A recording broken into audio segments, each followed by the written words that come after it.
Assalamualaikum semuanya, perkenalkan saya Muflia Samsir dari jurusan Prodi PG PAUD Udu kelas 21B Fakultas Pendidikan Universitas Negeri Makassar dengan NIM 210409500026. Pada video pembelajaran kali ini, saya akan membawakan teori dan konsep belajar anak usia dini serta pembelajaran di PAUD. Baiklah, adapun materi yang pertama yaitu teori belajar. Teori belajar pikiran atau kognitif dikemukakan oleh para ahli, diantaranya John Piaget, Lev Vygotsky, Albert Bandura, dan Carl Rogers. Para ahli yang pertama yaitu John Piaget. Teori ini awalnya dikembangkan oleh Piaget yang melakukan penelitian terhadap anaknya. Piaget melihat bagaimana individu berkembang sejak bayi kecil atau neonat, yaitu usia lahir sampai sekitar 3 bulan. Piaget menyatakan bahwa perkembangan berpikir berkaitan dengan kematangan atau maturation atau dipengaruhi oleh faktor biologis. Ini menunjukkan bahwa informasi akan diterima dan diproses sesuai dengan tingkat atau tahapan perkembangan anak. Anak-anak akan belajar apabila mereka memiliki peluang untuk memanipulasi lingkungannya. Yang kedua ada Lev Vygotsky. Teori Piaget banyak memperoleh kritik dari para ahli yang kemudian melakukan penyempurnaan, seperti yang dikemukakan Vygotsky yang sebenarnya murid Piaget. Teori kognitif Vygotsky memasukkan faktor lingkungan. Anak membangun pengetahuan berdasarkan pengetahuan yang mereka miliki dan melalui interaksi dengan lingkungan. Dijelaskan Brown Van Brenner dalam teori ekologi. Proses berpikir tidak hanya dipengaruhi oleh perkembangan biologis, tetapi faktor sosial atau lingkungan turut mempengaruhi proses berpikir individu. Peran individu yang dikenal dengan scaffolding sangat besar, terutama berkaitan dengan zona proximally development. Yang ketiga, Albert Bandura. Teori belajar sosial dikemukakan oleh para ahli, diantaranya Albert Bandura. Teori ini dikembangkan berdasarkan teori perkembangan sosial, terutama yang dikemukakan Erikson.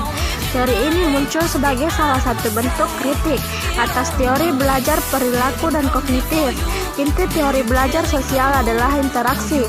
Belajar akan terjadi bila ada interaksi antara individu, aspek kognitif, self-evaluasi penilaian atau kemampuan diri sendiri dengan individu lain atau sosial, dan dengan lingkungan atau konteks. Kondisi lingkungan sekitar sangat berpengaruh pada pola belajar sosial. Para ahli yang terakhir yaitu Carl Rogers. Teori belajar humanistik antara lain dikenalkan oleh Carl Rogers. Teori ini menekankan pentingnya memanusiakan manusia dengan memperhatikan aspek kognitif dengan afektif atau sikap. Setiap individu memiliki kemampuan untuk mengaktualisasikan diri dengan kemampuan sendiri, individu maupun menggali semua kemampuannya. Belajar adalah belajar seutuhnya, yaitu belajar yang berkaitan dengan aspek pikiran, perasaan, keberanian, dan sebagainya. Pandangan humanis tentang belajar adalah setiap individu memiliki kemampuan atau motivasi kuat untuk aktualisasi diri. Berdasarkan teori ini, belajar adalah kebebasan individu. Pembelajaran dimaksudkan untuk memfasilitasi agar belajar atau anak tetap memiliki motivasi belajar. Keberhasilan belajar ditandai dengan adanya pemahaman akan lingkungan dan diri sendiri. Selanjutnya, B. Teori pembelajaran. Raygould menjelaskan bahwa teori pembelajaran mengandung 3 variabel, yaitu variabel kondisi, metode, dan variabel hasil pembelajaran.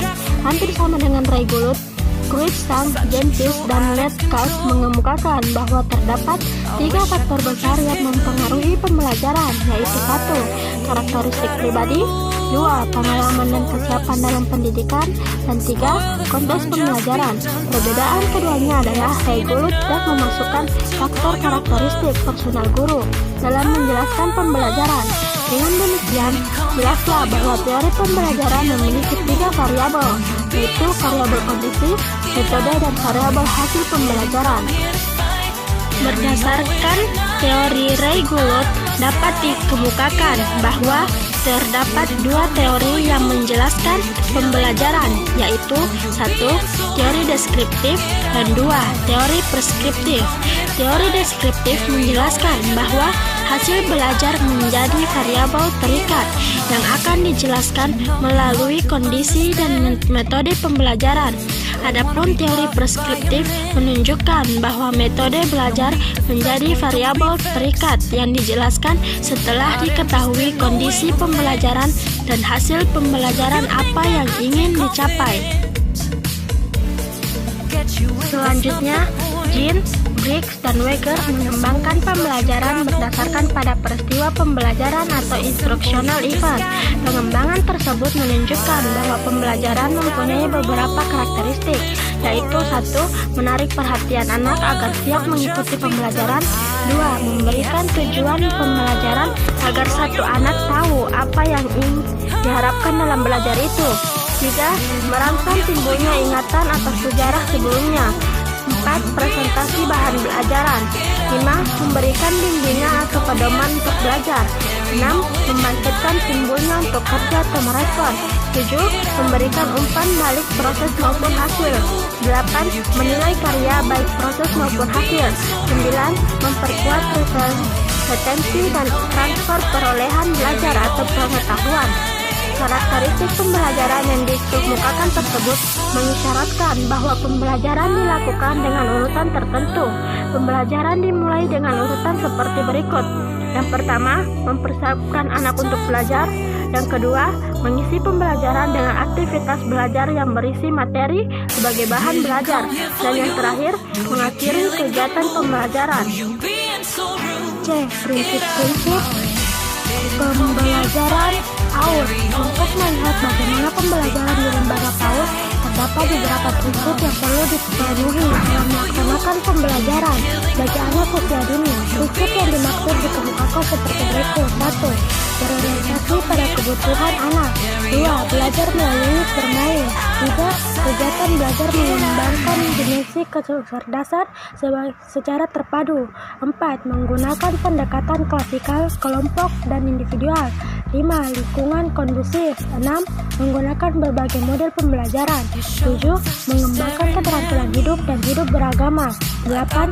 Menggunakan media dan sumber belajar. 9. Pembelajaran berorientasi kepada prinsip perkembangan dan belajar.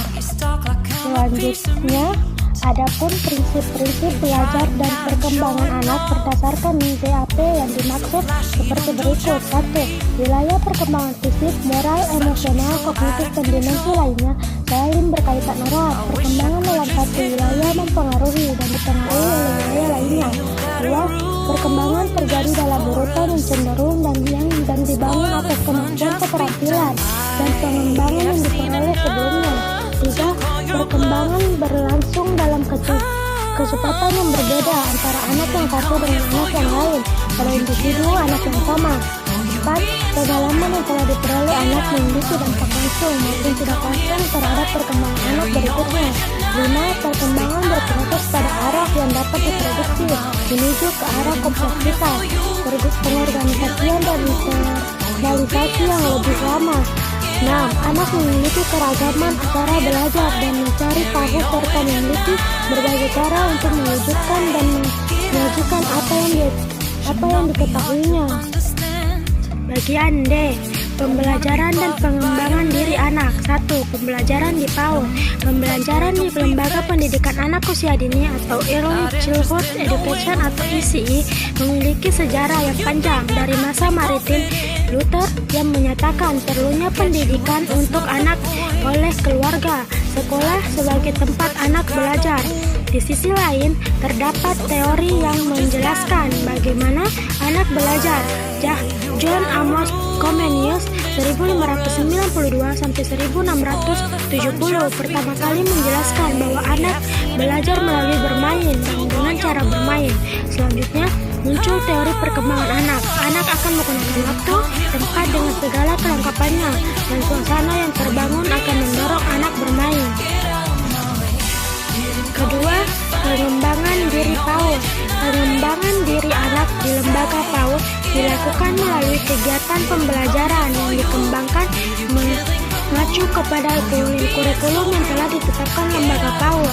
Saat ini, lembaga PAUD mengembangkan kurikulum satuan pendidikan berdasarkan kurikulum 2013 PAUD. Perkembangan anak dapat dilihat dari aspek perkembangan otak dalam teori neuroscience.